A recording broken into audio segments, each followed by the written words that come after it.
You are listening to Faceless, the audio experience, a station just for you.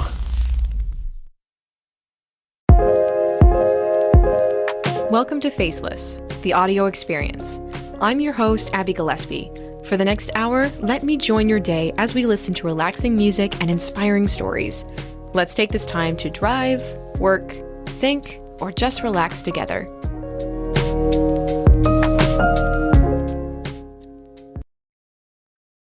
For this week's story, I wanted to share what Jessica Guillory, a 20-year-old college student, sent into Faceless. She says, "When I was 7 years old, my biggest dream in the world was to be a professional soccer player. I was always a little bit more of a tomboy, so I never wanted to be a ballerina or a princess like most girls at that age. Instead of Barbies and dolls, it was always basketballs, soccer balls, and tennis shoes for me. It was my outlet. The only thing I felt I was really good at. As a girl that excelled in sports, I felt special and unique. It was a good little break from the world because the world was not always kind to me. Since I was born with a facial difference, I would often get made fun of at school. I had no friends and no one to talk to. But when I would play soccer, it would all change. All of a sudden, it didn't matter if I was different because I was good at what I did. For once, I got to be the star of the show. I played soccer until I was 14 years old, and that's when everything changed. My dad got a job at a new school across the country, and we all had to move with him. I had to leave my school, my friends, but most of all, my team. My parents assured me that it would be okay, and I could join another soccer team in the town we were going to be living in. And I did, but it wasn't the same. The girls in my new team weren't nice to me.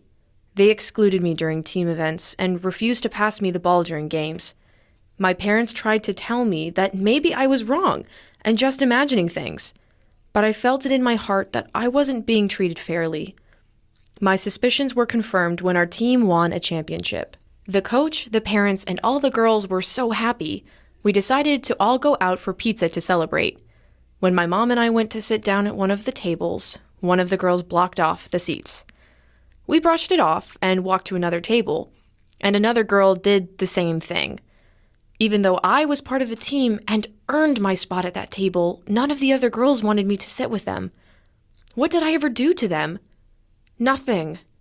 It was all because I was different. My mom saw this and immediately took me out of that place. That was the final strike.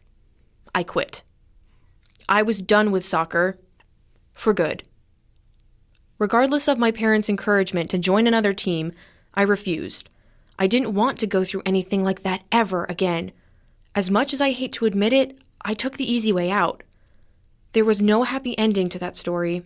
I sometimes wish I would have kept going because I do think I was really good at soccer. Who knows what could have happened? As an adult, I wanted to tell this story because I think people that are different sometimes have to go through things like this, and I don't believe it's fair.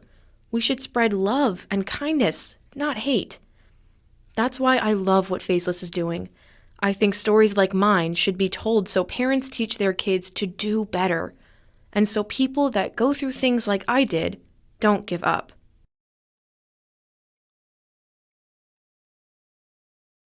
Now let's get back to the music.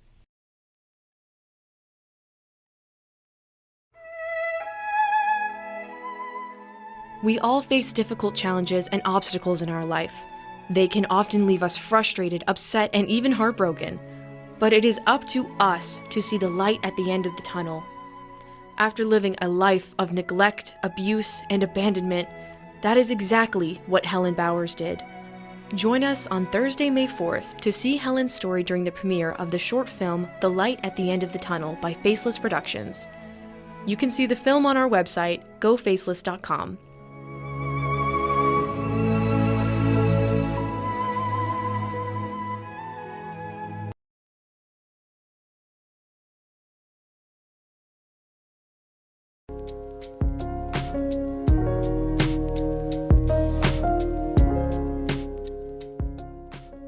Thank you for joining us today.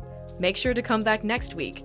You can check out a replay of our show on our social media this Friday at Go Faceless on Instagram and Facebook. See you soon! remember to lead with compassion.